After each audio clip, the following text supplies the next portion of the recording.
of everybody today. I mean, whenever I come to England, one of the things which always amazes me is that the taxi driver has from the airport or wherever you're going, he'll have a house in Spain.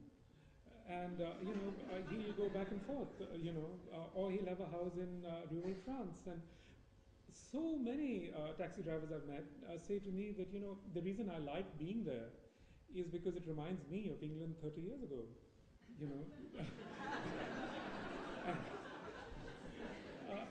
and all of us, it's just a commonplace existence. What used to be a weekend phenomenon that you drove to the country to, to your country home, it's like that now. Everybody has this split existence. So the idea that you can have a singular sort of existence, I think it's just not sustainable anymore. Everybody I know has this divided existence. Actually, the only people who don't really are often Americans, who'll only be in America, But within Europe, people are now so accustomed to. In Goa, where I live, the people opposite me, he's a fireman from Liverpool, and I mean, he goes back and forth as often as I do. So I think to say to anyone, where do you live now, actually is often a meaningless question, because of international flights and so on, all of us are to some degree carrying our homes in our bags.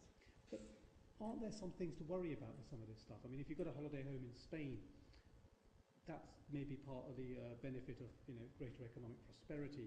But if you have, if your wife has come from a village in Pakistan and you've brought her over, isn't there a danger that culturally a community isn't progressing if it stays too often connected back to where it came from? I think that can work two ways, can't it? Because often, the person who's coming back goes back and decides to remold themselves, or to, it can be an anchor, and it can be a catalyst for change. And I think it works in both directions. I mean, even the person who goes back from here, in a material sense, they're carrying back all the material signs of change, and yet they're trying to preserve, if you like, some aspects of their cultural belonging and so on. Again, as I say, I really think what is very important in this world of the future that we're going into is that, since the late 80s, we've lost all the models that previously existed for thinking about commonalities. It's just increasingly just vanishing from the face of the earth. I mean, and it happened, you could see the ways in which, say, the American media celebrated the breakup of Yugoslavia. These are these repressed identities, which once the top is taken off, the repressed identity will burst forth. But of course, in human society, it's not like that. People act according to the ideologies that are prevalent at the moment. And when the repressed identity becomes the privileged identity, then people act it out in those ways, especially if they have no alternative way of thinking about human communities, no alternative ways of thinking about human interactions with each other. And what is the proper place of belonging within that interaction and that community? But I guess, talking about commonalities, it's partly, I guess, about the idea of citizenship classes, or the idea of what are the principles that glue different communities with different backgrounds or different heritages together. In America, I guess there are some principles which may or may not be actuated in real life, but they actually are some principles. Can you see that model applying outside of America? The idea that you sign up to something. No, absolutely you cannot, because America is a country constituted by a constitution, at a particular moment, at a foundational moment. How can you do that in a country which has such, in a country like India, for example, where people have always existed next to each other? I mean, the idea that you could have, or for example, in India, how could you even begin to bring up these issues, like, for example, the banning of hijab in France? I mean, for us in India, the secular space can never be a space which actually absolutely excludes all signs of belonging, all signs of tradition. I do think that it's very important to look back on other moments in history when people did find ways of coexisting with each other. How many of us know, for example, that in Canton, Canton in China, from about the 7th or 8th century, Canton has one of the earliest mosques in the world. It was built by the Prophet's uncle, who went there and built this mosque. And until about 900, it had over 100,000 settlers, living there, living in these communities. Along the west coast of India, in one of my books called In an Antique Land, I actually explored the ways in which a Jewish merchant from the Middle East worked with Hindu merchants, Muslim merchants, and they worked together. How was this possible? If you look at medieval texts, you often see that there are ways in which people figure out modes of commonality, modes of existence, which are not necessarily those of citizenship. It's interesting you mentioned the mosques, because this week, obviously, in Switzerland, they've had a poll to do with the building of minarets. And one of the things I think, if you follow the media here or you're involved in it, you get a real sense that identity is in crisis, as in particularly to be British or English and white. People feel like something is being threatened, and I guess that's also happening in Switzerland. What's your take? Do you think that's just paranoia? Do you think it's valid?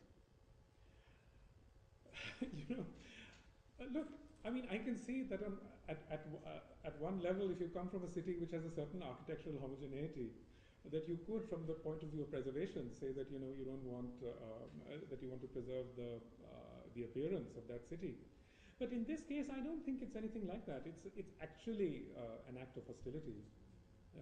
That seems to be fairly clearly stated in this. And well, what can you say? It's very troubling. It's really deeply troubling that that hostility expresses itself in this particular form. And it's curious that throughout Europe now you see this sort of hardening, these hardening lines, these hardening hostilities. And to someone like me, who's a great admirer of the EU, who's a great admirer of these processes of deliberation by which you create multicultural communities, it's both shocking and very disturbing. As somebody who works in fiction and non-fiction, where do you feel you really nail these questions? What's the best tool to use? Is it the imagination or is it deep reportage? I always enjoyed writing non-fiction. I enjoyed writing, essays in history as well. But if you're writing about India, at a certain point you realize you just don't have the material. It just doesn't exist. Say on the Lascars, for example.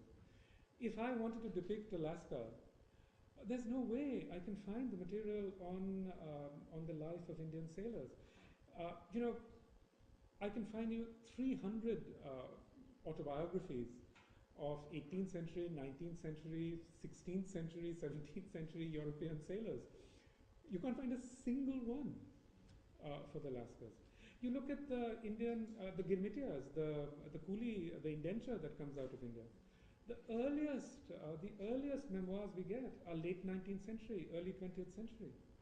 You simply do not have the material. And for me, at a certain point, I decided that the material just isn't there. I make it my business to try and know as much as is possible. And after that, I feel that I want to make this not history, but a lived experience, And in that I feel that I can do it perhaps more completely in fiction, simply because, in non-fiction it would be impossible. Fitting in the archive. We've got about 10 more minutes, so I was going to take some questions if anyone has them. I think there's apparently microphones either way. So I'll just pick a few. So, person there with their arm up there, and lady there at the front in the sort of second or third row. Hello, Axel Landon. I agree with you in the floor of saying that immigration is not a new and the floor in saying immigration is a new thing. And I saw a play at the National not long ago called England People Very Nice, detailing the successive arrivals in the East End of London, first the French Huguenots, and then the Jews, and then the Irish, and then finally the Bengalis. And in the 19th century we had 3 Indian MPs in Parliament. I think you'd be hard pushed to find twice that today. And Lloyd George's India Act was steered through Parliament by Lord Sinha, a Bengali. What do you think that will bind together these global communities that you talk about? What ties will they share? Will it be religion, race, culture, and more specifically, you talked about the internal justice system that the Lascars had, and that reminded me of this debate that's been happening about the Muslim community here and the idea of perhaps institutionalizing elements of Sharia law for certain areas of law for people to govern themselves. What do you think about those ideas? Thanks. You can have a think about that. We'll get that question as well. And then you get a chance. Oh, I'll forget all about it if I don't answer. Don't worry, I'll make a note. I'll selectively remind you. Actually, my question is slightly different. I'm a huge admirer of your work. And what I really enjoyed in some of your earlier work